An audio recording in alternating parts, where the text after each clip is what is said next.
ಇವತ್ತು ನಮ್ಮ ಹೊಸ ಇಯರ್ಫೋನ್ ತರೋದಕ್ಕೆ ನಾನೇ ಓಪನ್ ಮಾಡಿಬಿಟ್ಟು ನೋಡ್ರಿ. ನಾನು ಕನ್ನಡಿಗ.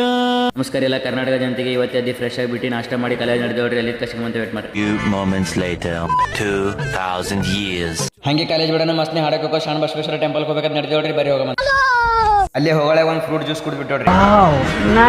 ಅಂತೂ ಶಾಣ ಬಸವೇಶ್ವರ ಟೆಂಪಲ್ ಅಂತೂ ಬಂದ್ಬಿಟ್ರಿ. ಹಂಗೆ ಹೋಗಿ ದರ್ಶನ ಮಾಡ್ಬರ ಬರೀ. ಹೋಗಟ್ಟಿಗೆ ಅಭಿಷೇಕ ಬೀಚ್ ಎಲ್ಲ ಹೋಗ್ಬಿಟ್ಟದೋಡ್ರಿ.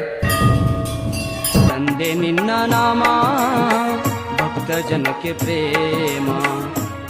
ಹಂಗೆ ದರ್ಶನ ಎಲ್ಲ ಮುಗಿಸ್ಕೊಂಡು ದಾಸೋದ ಹೋಗ್ಬೇಕಂತ ನಡೆದೇವ್ರಿ. ಹೋಗಂಬರಿ. ಹಂಗೆ ಪೈಲಿಗೆ ಹೋದ್ರ ಪ್ಲೇ ನೋಡ್ರಿ ಅಪ್ಪಾಜಿ ಅವ್ರ ದೊಡ್ಡ ವಿಗ್ರಹ ಅದ. ಹಂಗೆ ಇಲ್ಲಿ ಒಳಗೆ ಬಂದ್ ಬೆಳಕ್ ನೋಡ್ರಿ ಅಪ್ಪಾಜಿ ಅವ್ರದ್ದು ಭಾಳ ದೊಡ್ಡ ವಿಗ್ರಹ ಅದ. ಇದು ರಿಯಲಿಸ್ಟಿಕ್ ಇದ್ದಂಗೆ ಅದ. ಫುಲ್ ಇಲ್ಲಿ ಒಳಗಂತೂ ಶಾಂತಿ ಪ್ರಿಯವಾಗದ. ಎಲ್ಲ ದರ್ಶನ ಮಾಡ್ಕೊಂಡು ಎಲ್ಲ ಮಸ್ತ್ನ್ಯಾಗ ನೋಡ್ಕೊಂಡ್ಬಿಟ್ಟು ನಾ ಬಂದು ನೋಡ್ರಿ. ಈಗ ಅನ್ನ ಪ್ರಸಾದಕ್ಕೆ ನಡ್ರಿ ಅನ್ನ ಪ್ರಸಾದ ಮಾಡಮಂತ. ಹಂಗೆ ಮಸ್ತ್ನ್ಯಾಗ ಪ್ರಸಾದ ಇತ್ತು. ಶಿಸ್ನೇ ಮಾಡಿಬಿಟ್ಟು ನೋಡ್ರಿ. ಆಮೇಲೆ ಸೀದಾ ನಡೆದೇವ್ರಿ ಹಿಂದಿನ ಗೇಟಿಲಿ ನಮ್ಮ ಹಾಸ್ಟೆಲ್ ಕಡೆ ಹೋಗಂಬರಿ. ಹೀಗೆ ಊಟ ಮಾಡಿ ಬಂದಿದೆ. ಇಲ್ಲ ಮುತ್ತೆ ಚಾ ಕುಡಿ ಬಲ್ಲುತ್ತೀನಿ ಅಲ್ಲ ಅಂತ ಬಿಟ್ಟು ಬಂದ. ಇಲ್ಲಿ ನೋಡ್ರಿ ನಾ ಹಾಸ್ಟೆಲ್ಗೆ ಹೋದ್ರಪ್ಲಿ ಅಣ್ಣವ್ರು ಊರಿಂದ ಬಂದ್ರು. ಅವರಿಗೆ ಸ್ವಾಗತ ಮಾಡ್ಕೊಂಡ್ಬಿಟ್ಟ. ಇಂಥ ಜನ ಎಲ್ಲಿ ಸಿಗ್ತಾ ನಿಮ್ಗೆ? ಹೊಡಿರಿ ಚಪ್ಪಾಳೆ ಹೊಡಿರಿ. ಇದು ನಮ್ಮ ದೇಶ ಅಂದ್ರೆ. ಇವತ್ತು ನಮ್ಮ ಹೊಸ ಇಯರ್ಫೋನ್ ತಂದು ನೋಡ್ರಿ. ಅದಕ್ಕೆ ಪೈಲಿಗೆ ನಾನೇ ಓಪನಿಂಗ್ ಮಾಡಿಬಿಟ್ಟ. ಆವಾಜ್ ಅಂತೂ ಫುಲ್ ಸಖತ್ತಾಗಿತ್ತು. ಇವತ್ತಿನ ಬ್ಲಾಗ್ ಇಷ್ಟೇ. ಈ ಬ್ಲಾಗ್ ಹೆಂಗೆ ಅನಿಸ್ತಂತ ಕಮೆಂಟ್ ಮಾಡಿ. ಮತ್ತೆ ಸಿಗೋಣ ಮುಂದಿನ ಬ್ಲಾಗ್ನಲ್ಲಿ. ಟೇಕ್ ಕೇರ್, ಬಾಯ್.